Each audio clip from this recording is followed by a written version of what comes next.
coming through from old faces and go, well, you guys know what this is about, and you're positioning yourselves really well into a marketplace that is looking for those new things. And man, they're doing the right things. The videos are like the last video that I think Max at Death Collective did with I can't think of the guy's name, but he does a lot of high-end work, video work for Red Bull and all sorts of things. It was visually stunning, and it was an amazing short clip. All just selling T-shirts, you know, and the lifestyle, you know, like they're obviously doing the dead sailors, and they're standing up on the bikes, and you know, like they're throwing a little stunt element in there, and a little bit of free, you know, what do you call that? Easy rider philosophy. Yeah, well, and I think it works, man, and it looks like fun, and people want to be a part of that. We've come for they're looking for something that's not so bland and boring, and that's what all the big brands became as they kind of, you know, consumed each other and became no point of difference, you know, like the clothing lineup from Billabong and Rip Curl and Quicksilver all looked the same, safe, boring, seasonal colours, and the same cut short, and you know, all that bullshit. And I think that's where the new emerging brands are kind of repositioning themselves, going, well, we're not just going to sell ourselves as a T-shirt, but a lifestyle, a destination to go to, a community to belong to, and, you know, I think that's cool, man. Yeah, fully. And let's say with Billabong... My old marketing head says. Yeah, right. All right, if you could do anything, what would you do? Ooh. If I had an unlimited budget just to go and play? Is there something burning on your mind? To be honest, it'd be a bus. Yeah. Yeah. I think this country's big and there's a lot to be seen. And I think if you're out and about and you could sustain a living whilst travelling, no, I won't have another can, thanks. Yeah, I'm a bit done.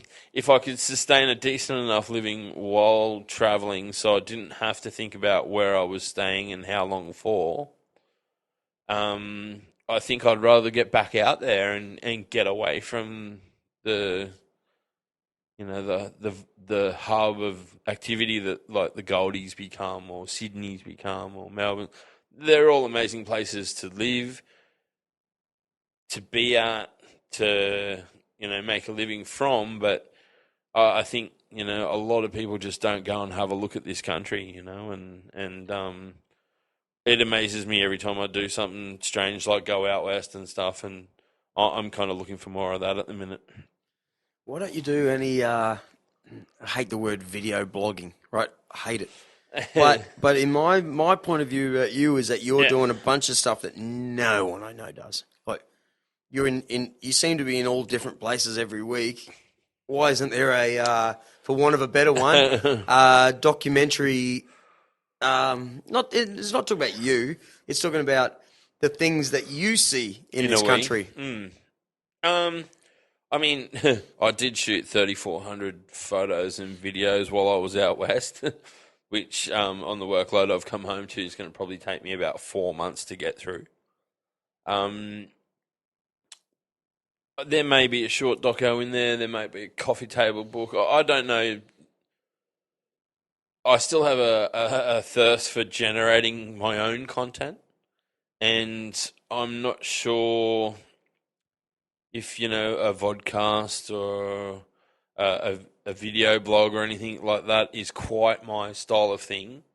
I definitely prefer to be behind the camera instead of in front of it. Public access to me is probably, you know, this podcast is about as far out as I tend to go, you know, sharing my views with people I don't know. I think the visual medium is probably where I'll always work. It's just how I present that to the rest of the world that, you know, I still kind of contemplate on a regular basis, I think. You know, like, because of my background with photography in the 90s, I still have that yearning for just really nice, crisp images. but I know that video is so much better. So yeah, it's a little bit of a struggle sometimes, but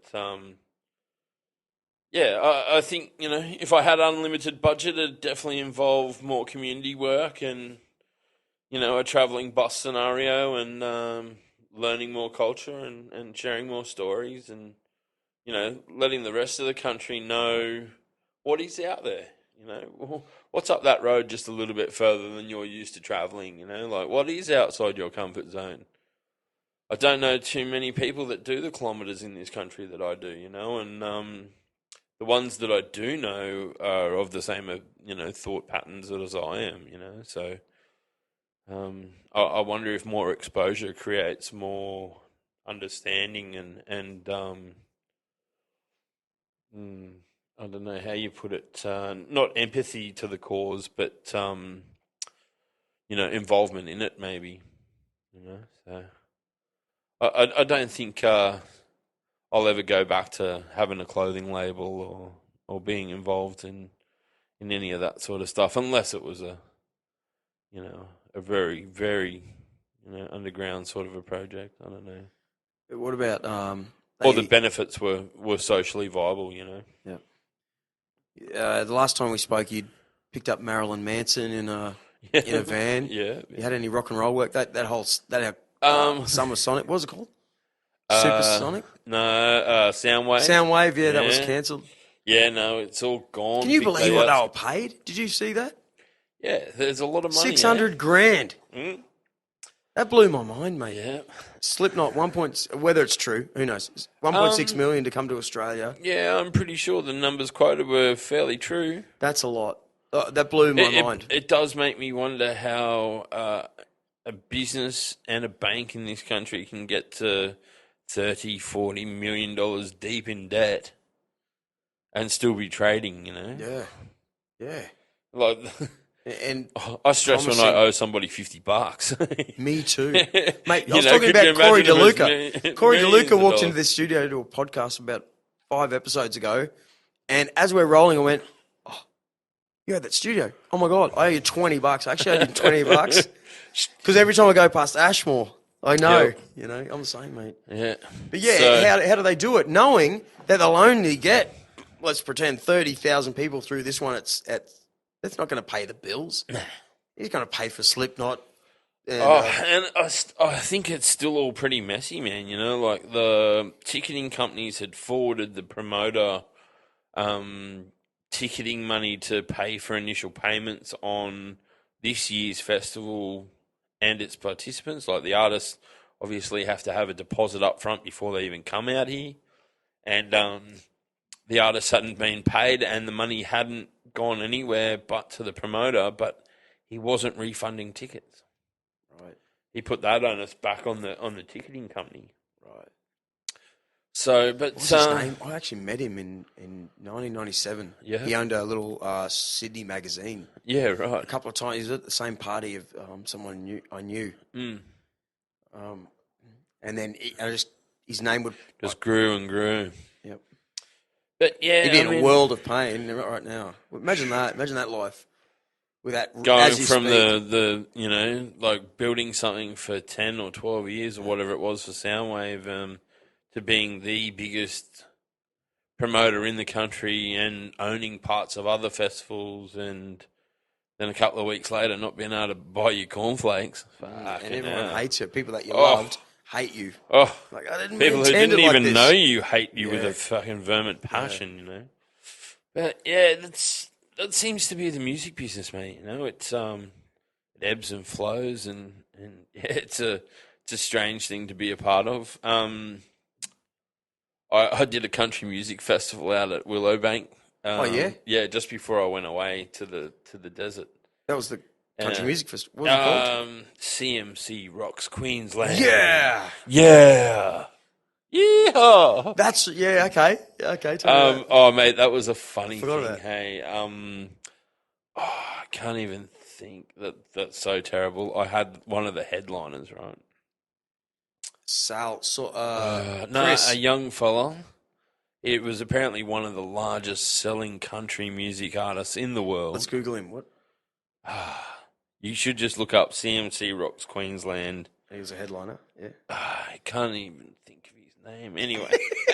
I remember you rang me after that and said, That's I've had this dude in my car. He's bought out some LA Lakers yeah. basketballers. No, he was travelling with NFL football stars, right? And so there's these three guys behind me that are worth mega million dollars. We're getting around in a 22-seater bus and a trailer because he was not only travelling with his band, his staff, his couple of mates, but their mums as well.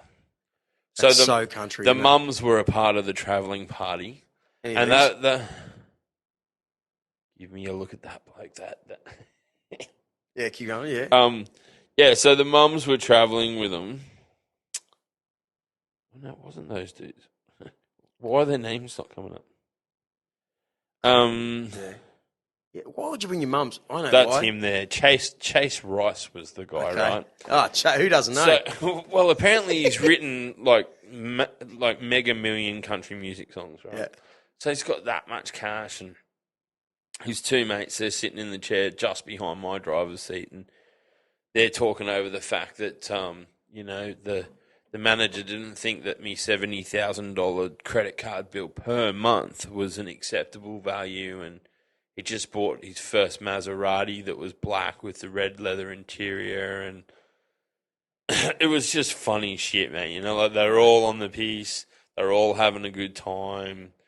We stopped at like 7-Elevens at Maruka, and like 22 people get off the bus and go into this 7-Eleven. Little Indian bloke's just looking at me like, what the fuck is going on here? And everybody's buying Oreos and treats and munchies, and yeah, man, it was a pretty funny weekend actually. But yeah, I had these multi-million-dollar recording artists in the back, and you had no idea who they were. I listened to Slayer most of that gig, I'm not much, and everybody knows. Have you heard of Wheeler Walker Jr.? No. You look him up right now. I feel like putting this song at the end of this podcast. Actually, I will. Go on then. He's a serious musician in Nashville country who just lost his mind after a few years of, like, there's 1 million people in Nashville, yep. right? Everybody goes there to make their fortune in the country music business. Well, he was a bit cheeky this whole time, and at the end he just went, fuck it. Yep. And this is one song. Eating pussy, kicking ass. Eating pussy, kicking ass. And it's all just about that. Well, like, he just went... Did his dog die and his mum kicked him? The songs he thought he wanted to make, yep. But for years he'd been making these other things under a different name. Went, you know what? Just going to go out and sing it out. I want and it. Guess what? Bang. Straight to number 9. Within 9 weeks, he's in the top 10 in the country music charts. Everyone hates him, of course. Yeah. And he doesn't even look like a country dude. He's got like a fake mustache. Oh, that was the thing at CMC. There was a lot of thank God. Thank God for the beautiful life, and so you really had to be careful with your P's and Q's backstage. And we saw the best of it and the worst of it out there. Yeah.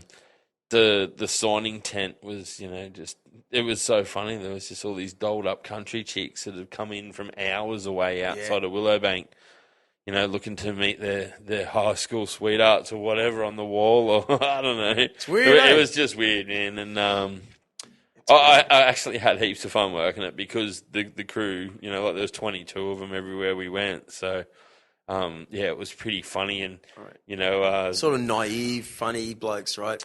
Different world. Oh, totally different world, mate. It was, they'd just come out of Hawaii before they came to Country Music Rocks Queensland, and they were staying in multi-mega million-dollar places in Hawaii, and here they are coming to stay at the Mantra in Brisbane beside our filthy brown river and having to catch a 22-seater rental bus. And you're their driver. A 22-seater rental bus for an hour and a half out to Willowbank to go and play a gig.